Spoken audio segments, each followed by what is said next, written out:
இறுதிச் சடங்குகளுக்கான ஏற்பாடுகள் நடைபெற்றுக் கொண்டிருக்கின்றன. ஏற்கனவே அரசாங்கம் அறிவித்திருக்கிறது, முழு அரசு மரியாதையுடன் விஜயகாந்தின் உடலுக்கு மரியாதை செலுத்தப்படும் என்று சொல்லியிருக்கிறார்கள். வழிநடுக வாகனம் ஊர்ந்துதான் செல்கிறது. காரணம், அவ்வளவு மக்கள் கூட்டம் அங்கே நிரம்பி வழிகிறது.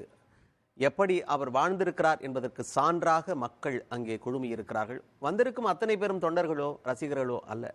அதையெல்லாம் தாண்டி ஒரு சுத்தமான மனிதரை நாங்கள் கடைசியாக ஒரு முறை பார்க்க வேண்டும் என்று அங்கே குழுமி இருக்கிறார்கள். அந்த காட்சிகளைத்தான் நாம் பார்த்து கொண்டிருக்கிறோம். பத்திரிகையாளரும் எழுத்தாளரும் ராம்கியன், நீங்கள் முதல்ல விஜயகாந்த் தவறிவிட்டார் அப்படின்ற செய்தி வந்தோடனே முதல்ல தொலைபேசி வாயிலாக இணைப்பில் வந்தது நீங்கள் தான். அப்போ நிறைய விஷயங்கள் நீங்கள் அப்போயே பகிர்ந்துட்டீங்க. நான் எத்தனை ஆண்டு காலமாக அவர் பார்த்துட்டு இருக்கேன் அப்படின்றது அவருடைய பற்றின நிறைய விஷயங்கள் பகிர்ந்துட்டீங்க. அதில் படிப்புக்கான உதவி அப்படின்றது, அந்த கல்விக்கான உதவி அப்படின்றத குறிப்பிட்டு வேற சொல்லியிருந்தீங்க. நீங்கள் பார்த்த இந்த இத்தனை ஆண்டு காலத்தில் வெளியே பெருசாக தெரியாத அளவுக்கு என்னென்ன விஷயங்களாக இருக்குது? ஏன்னா பத்திரிகையில் வராத செய்திகளை எல்லாம் கூட பழகியவர்கள் சொல்லும்போது தெரியும், அல்லது அவரை பற்றி உற்று கவனிப்பவர்களுக்கு தான் தெரியும். அந்த மாதிரி ஏதாவது? பொதுவாகவே விஜயகாந்த் அவர்களால் அவர் சினிமாவில் இருந்தபோதே பலன் நடந்தவர்களாம் நிறைய பேர். ஆனால் இப்போ வந்தீங்கன்னா ஒரு சில பேர்களை சொல்கிறாரு, எத்தனை பேர் இன்றைக்கி தெரியும் தெரியாது.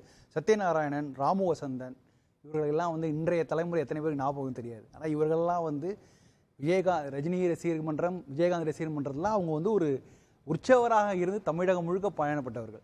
ராமு வசந்தனுடைய பங்களிப்புங்கிறது மிகப்பெரிய விஷயம். ஆக்சுவலாக விஜயகாந்துடைய ரசிகர் மன்றங்களை ஒருங்கிணைத்து கடைக்கோடி வரைக்கும் நேராக போய், விஜயகாந்த் படப்பிடிப்புகள் பிஸியாக இருந்தால் கூட இவர் அவருடைய தூதுவராக போய் செய்த நற்பணிகள்லாம் இருக்குல்ல, அதன் மூலமாக வந்ததெல்லாம் இன்னைக்கு அவ்வளோ பேருக்கு தெரியாது.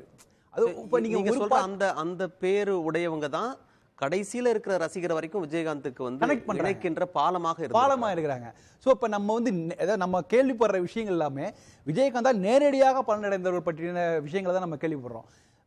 மறைமுகமாக விஜயகாந்த் கொடுத்து ராமு வசந்தனால் கொண்டு சேர்க்கப்பட்ட விஷயங்கள் நிறைய இருக்கு. இதை நீங்க குறிப்பிட்டு சொல்றதுனால எனக்கு ஒரு ஐயம் இருக்கு. நான் அவரை பத்தி நிறைய வாசிக்கும் போது தெரிஞ்சுக்கிட்ட விஷயம் தான், ஆண்டுக்கு 25 லட்சம் ரூபாயை ரசிகர் மன்றம் மூலமாக கல்விக்காகவே ஒதுக்கியவர் அப்படின்றது பார்த்தேன். இது களத்துல இருந்து நீங்க தெரிஞ்ச விஷயம். ஆமா, அது கிட்டத்தட்ட எல்லா நடிகர்களும் செய்தாலும் இவர் என்னன்னா, இது ஒரு விஜயகாந்த் ஒரு தனித்துவமா தெரியறதுக்கு காரணம் என்னன்னா, அவருடன் ஒரு கூட்டம் இருந்தது. அந்த கூட்டம் அவர்களே எடுத்துட்டாங்க. இப்போ சார் சொல்ற மாதிரி ஈக்குவல் சொன்னாங்கல்ல, அவர் அதை பத்தி கவலைப்படவே இல்லை. ஸ்டோரி டிஸ்கஷன் கூட அவர் கேட்கல. அவர் முழுமையாக இவரை நம்பி தான் கொடுத்துருக்காரு. நீங்க அந்த சூழலையும் நீங்க பார்க்கணும். வானத்தை போலங்கிற ஒரு பெரிய பிளாக் பஸ்டர் ஹிட்டு, அதை கொடுத்து விட்டு அடுத்த படத்திற்கான டிஸ்கஷன் போறாரு. அப்போனா அவருடைய மனதில் என்ன இருக்கணும்? ஏன்னா எப்போதுமே ஒரு படங்கள் பெரிய பிளாக் பஸ்டர் படத்தை கொடுத்து விட்டு அடுத்த படங்களை ரெடி பண்ணுறதுக்கோ அந்த ஸ்டோரிக்கும் பெரிய இழுபறி இருக்கும். என்ன மக்கள் மத்தியில் எதிர்பார்ப்பு இருக்கும்போது அந்த எதிர்பார்ப்பை நம்ம நிறைவேற்றி ஆக வேண்டும். அப்படி இருக்கும்போது அவர் என்ன நினைக்கிறாருன்னா, நான் உங்களை நம்புறேன் அப்படின்னு சொல்லிட்டு ஒரு பொறுப்பை ஒப்படைக்கிறார். ஸோ இப்போ வானத்தை போல அந்த வெற்றிக்கு அப்புறம் வல்லரசுங்கிறது பெரிய ஹிட் ஆகுது. ஸோ அது ரொம்ப முக்கியமான விஷயம். ஸோ இப்படியே அவர் இப்போ திரைப்பட இயக்குனர்னா அந்த பணி, அது மாதிரி ப்ரொடியூசர் ஆகட்டும், அவர் பல படங்களுடைய தயாரிப்பு பணியில் அவர் இருக்கார். இப்போ நீங்கள் சொன்ன மாதிரி வல்லரசு படம் கூட அவருடைய சொந்த ப்ரொடக்ஷன் தான். ஸோ அப்படி இருக்கும்போது அதில் ஒரு பெரிய ரிஸ்க் இருக்குது. அதில் ஒரு பெரிய ரிஸ்க் இருக்குது. அப்போ அதுக்குன்னு அந்த தயாரிப்பு சம்பந்தப்பட்ட விஷயங்களை அதை கவனித்துக் கொள்வதற்கு அவர்கிட்ட ஒரு பெரிய ஒரு டீம் இருக்கு. அந்த டீம் அப்போ நீங்கள் ஒவ்வொரு விஷயத்துக்கும் ஒரு டீம். அப்போ இந்த டீம் நம்பிக்கைக்குரிய டீமாக இருக்கிறதுக்கு என்ன காரணம்னா, அவர் அந்த டீம் மேலே ஒரு உறுதியான நம்பிக்கை வைத்திருக்காரு. அந்த டீம் இருக்கிறவங்களும் விஜயகாந்த் மேலே ஒரு அன்பு மூலமாக ஒரு அன்பால் கட்டமைக்கப்பட்டிருக்காங்க, ஒரு நம்பிக்கையோடு இருந்திருக்கு. அதனால தான் சாத்தியமாகுது. எந்த ஒரு தனி நபரால் எதையும் செய்ய முடியாது. ஒரு விஷயங்களை செய்யலாம், ஆனால் அவர் பல்வேறுபட்ட விஷயங்கள். அவர் சினிமா நடிகராகவும் இருக்கிறார், ஒரு திரைப்பட தயாரிப்பாளராக இருக்கிறார், விநியோகஸ்தராக இருக்கிறார், ஒரு அரசியல் பணிகள் செய்கிறார், ரசிகர்களுக்கான நற்பணி. இதெல்லாம் உங்களுக்கு ஒரு பெரிய டீம் இருக்கணும். அது நம்பிக்கைக்குரிய டீமாக இருந்தாலும் மட்டும்தான் சாத்தியம் உண்டு.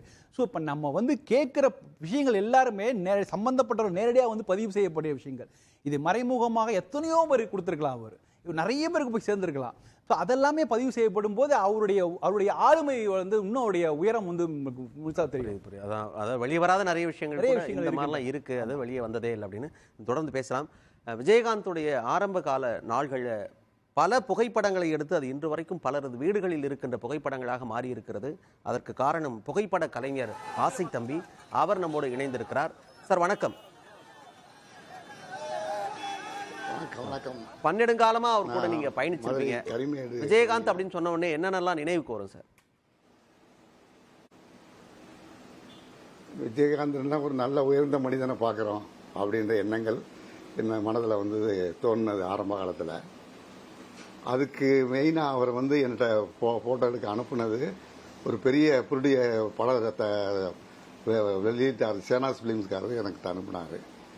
அவர் அனுப்பி இந்த மாதிரி ஒரு 7-8 ஸ்டில்லு அவரை பாட ஆசி தமிழை போய் எடுத்துட்டு வா, அதை வச்சு நம்ம சினிமா உலகத்துக்கு உனக்கு இது பண்ணுவோம்ன்ற இது பண்ணார். அவர் வந்து மதுரை மீட்ட சுந்தரபாண்டியன்ற எம்ஜிஆர் படத்தை அவர் ரிலீஸ் பண்ணவர். அவர் மூலமாக வந்து இவர் எனக்கு வந்து அறிமுகமானார் விஜயகாந்த். அவருக்கு வந்து அந்த காலகட்டத்தில் வந்து நான் இந்த புகைப்பட தொழிலே ஒரு 61 ஆண்டுகளாக இருக்கேன். இப்போ 61 ஆண்டுகளாக தொடர்ச்சியாக இருந்துகிட்டு இருக்கேன். எங்கள் அப்பா வந்து இந்த போட்டோகிராஃபர். எங்கள் அப்பா வந்து மீனாட்சி அம்மன் கோயிலுக்கு 1934 தான் மின்சாரமே வந்ததான். 1936 மீனாட்சி அம்மன் கோயிலுக்கு எதிர்த்தாப்புல கரண்ட் ஸ்டுடியோன்னு 3 பேர் சேர்ந்து ஆரம்பிச்சது எங்கள் அப்பா ஒருத்தர். அதில் இரவுகளை எந்த நேரமும் ஃபோட்டோ எடுக்கலாம் அப்படின்னு ஆரம்பிச்சதில் எங்கள் அப்பா ஒருத்தர். அதுக்கு முன்னாடியெல்லாம் வந்து ஃபோட்டோ எடுக்கணும்னா 3 குச்சிக்கால் ஸ்டாண்டை தூக்கிட்டு போய் காலையில் எடுக்கணும்னா கிழக்கு வாசல் வா, மாலைக்கு எடுக்கணும்னா மேற்கு வாசல் வா, இடைப்பட்ட நேரம் தெற்கு வாசல், வடக்கு வாசல். அதாவது மதுரைனாலே வந்து கோவில் நகரம். இந்த கோவிலை வச்சு தான் இது, அதை வச்சு தான் இவங்க அந்த தொழில் பண்ணிக்கிட்டு இருந்திருக்காங்க. அதை வச்சு வந்து நான் மதுரையில் ஒரு சீனியர் போட்டோகிராஃபர்ன்ற அடிப்படையில் என்னட்டா வந்து ஒரு பெரிய ஒரு அனுப்பினவர், பெரிய ப்ரொடியூசர் படம் அதை வெளியிட்டார். அதை வச்சு நான் வந்து அவருக்கு கொடுத்த அவர் சொன்ன மரியாதைக்காக வேண்டி விஜயராஜ் எந்த காரணம் கொண்டும் நான் பணத்துக்காக இந்த தொழில் செய்யலை. ஒரு மதுரைக்காரர் சினிமா உலகத்தில் போய் வெற்றி பெறணும். அதில் உங்களை பார்த்த நிலையிலே எனக்கு என்ன தோணுது அப்படின்னா, உங்களை வச்சு இந்த சமுதாயத்துக்கு பெரிய நன்மைகள் கிடைக்கும். குறிப்பாக வந்து இந்த படிக்கணுன்ற ஆர்வம் உள்ள இளைஞர்களுக்கு பல உதவிகள் நீங்கள் செய்வீங்கன்ற நம்பிக்கை எனக்கு தோணுது. அதுக்கு காரணம் நான் வந்து படித்ததே ஒரு 5ஆம் வகுப்பு தான். காமராஜ் என்ற ஒரு மனுஷன் போட்ட மதிய சோறுல சாப்பிட்டு படித்தவன். அப்படின்றதுல அடிப்படையில் இந்த போட்டோ தொழிலில் அவருக்கு ஒரு ஸ்டில்லு ஒரு 32 படங்களை 41 நாள் எடுத்தேன். 41 நாள் எடுத்து அதை ஒரு படம் எடுக்கிறதுக்கு ஒரு படம் எடுத்து அதை முடித்து வெளியே பார்க்குறதுக்கு 2 மணி நேரம் ஆகும். நைட்டு 11 மணிக்கு வர சொல்லுவேன். காலையில் 5 மணி வரைக்கும் படம் எடுத்தால் 2 இல்லைன்னா 3 படம் தான் எடுத்து நல்லா இருக்குது இல்லைன்றதை அதை முடிவு பண்ணிவிட்டு, ஏன்னா அடுத்த டேக் எடுக்கணும், இல்லைன்னா திரும்ப எடுக்க முடியாது. அதுக்காக வேண்டி ஏகப்பட்ட திரைப்பட மேகசின்களை வச்சுருந்து அதுகளை ஒப்பீடு செஞ்சு, அதில் குறிப்பாக ஒரு ஹாலிவுட் மேகசின்லாம் இன்டர்நேஷ்னல் ஃபோட்டோகிராஃபி டெக்னிக்னு ஜெர்மனிலேருந்து வரும். அந்த புத்தகம்லாம் வாங்கி வச்சுருந்து அவர்கிட்ட வந்து அதை இப்போ ஒப்பீடு செஞ்சு இப்படி இருக்கணும் ஆக்ஷன், அப்படி இருக்கணும் ஆக்ஷன்னு நம்மளும் ஆக்ஷன் பண்ணி அவரை முன்னாடி நிற்க வச்சு காமிச்சிட்டு, அதுக்கு மேலே அவருக்கு ஒரு பெரிய அளவுக்கு 6 அடிக்கு 4 அடி கண்ணாடியை வாங்கி வச்சுருந்து அந்த கண்ணாடிக்கு முன்னாடி நின்று ஆக்ஷன் பண்ண சொல்லி அதுக்கப்புறம் தான் அதை ஃபோட்டோ எடுப்போம்.